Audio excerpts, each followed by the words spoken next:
Il est impossible d'espérer la victoire en sport automobile si votre monture ne vous convient pas, si celle-ci n'est pas compétitive.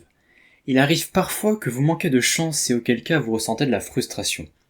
En tant que pilote, il est difficile de la digérer.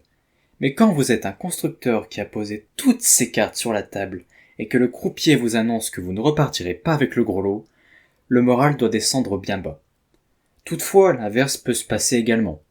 Vous êtes tellement chanceux que l'on pourrait croire que finalement, les dieux sont avec vous. Mesdames et messieurs, bienvenue. Installez-vous convenablement, car je devrais, théoriquement, vous conter une jolie petite histoire.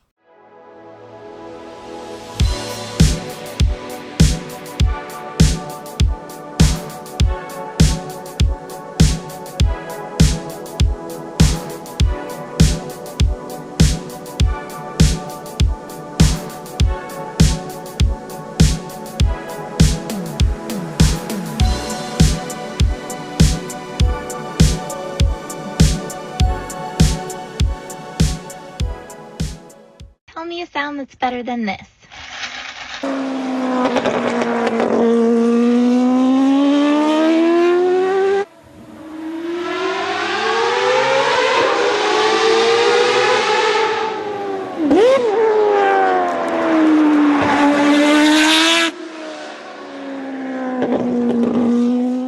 Ah, la Mazda 787B.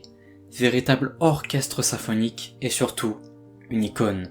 Une icône qui, en 1991, n'aurait même pas dû disputer les 24 heures du Mans. Au début des années 90, la FISA, l'ancien nom de la FIA, souhaite bannir le moteur Wankel de toutes les compétitions qu'elle organise. Or, la marque d'Hiroshima est une grande adepte de ce moteur qui, sur le papier, ne présente que des avantages. Il est moins lourd, moins bruyant, plus compact et plus économique. Le moteur idéal en somme.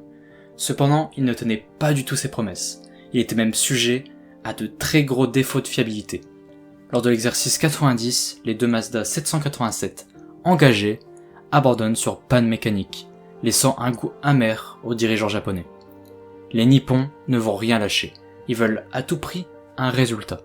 Et cela passe par supplier la FISA de leur octroyer une année supplémentaire, et après pourparlers, Mazda sera bien dans la Sarthe pour un ultime relais. C'est l'opération de la dernière chance. Toutes les équipes d'ingénieurs chez Mazda se penchent sur le projet 787B. Cette évolution de la 787 pèsera 830 kg pour 700 chevaux. Il était prévu que le moteur en fasse 900, et on aurait eu le fameux ratio 1 pour 1, un cheval entraînant 1 kg. Mais dans un souci de fiabilité, la puissance fut revue à la baisse. Rassurez-vous, elle ne se traîne pas le cul pour autant. 350 km/h de vitesse de pointe et 2,5 secondes pour le 0 à 100 km/h. Ça va vite. Mais pour remporter cette course, Mazda devra battre les Peugeot 905, les Porsche 962, les Jaguar XJR 12 et surtout les Sauber Mercedes C11 qui sont littéralement sur une autre galaxie. Nous aurons droit à un duel entre David et Goliath. Lors des qualifications, la Mazda 787B numéro 55, pilotée par le Britannique Johnny Herbert, le Belge Bernard Gachot et l'Allemand Volker Wedler, peine à se frayer une place convenable. Lors de la course, celle-ci ne devra s'élancer qu'à une pauvre 19e place. Cependant, grâce à une stratégie aux petits oignons, la 787B remonte, 7ème au début de la 4ème heure de course et 4ème à la tombée de la nuit. Dans le paddock, on se demande si Mazda n'est pas en train d'aller chercher ce qu'il souhaite. Une lutte acharnée s'engage entre les Suisses et les Japonais. Personne ne souhaite lâcher sa position.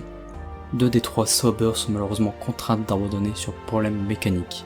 La 787B de Johnny Herbert, qui enchaîne 3 relais d'affilée, est 2ème à 2 heures de la fin de course. L'écart avec la voiture de tête est abyssal. Dans l'état, la 2ème place sera la position d'arrivée pour les Japonais. Mais Le Mans n'est jamais gagné ou n'est jamais perdu d'avance. Les dieux de l'épreuve en ont décidé autrement. La Sauber de tête rencontre des soucis mécaniques et doit rentrer au stand. Au bout de 30 minutes, la voiture ne semble toujours pas vouloir bouger. Et comme la règle l'indique, tout arrêt au-delà de 30 minutes est pénalisé d'une disqualification.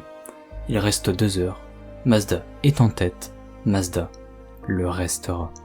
Moins rapide mais d'une fiabilité folle, la 787B inscrit son nom dans le marbre. Elle qui ne devait pas participer une année auparavant est finalement sur le toit du Mans.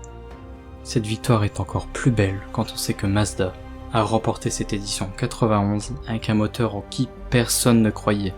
Toutes les marques qui se sont essayées au moteur Wankel ont disparu ou ont failli disparaître. Il y a d'ailleurs une marque qu'on connaît très bien par chez nous qui en fait partie. Mais surtout,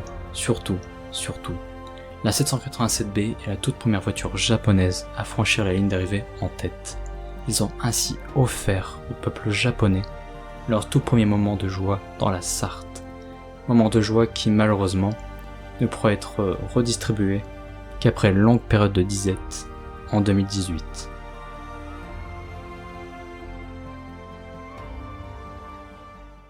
Merci à tous d'être restés jusqu'au bout. Encore une fois, je me suis bien amusé à l'enregistrer. Aborder cette voiture en vidéo, ça fait vraiment quelque chose. J'ai pas grandi avec car on m'a procréé un peu tard, d'ailleurs papa-maman. Vous abusez, voilà. Mais les histoires dessus, la livrée, le son, juste waouh. C'est un peu à l'image de la Lancia Stratos que j'ai découvert assez tard, mais qui est complètement folle aussi. Donc voilà, j'ai pas vraiment de mot de fin, donc vive la Mazda 787B et des bisous.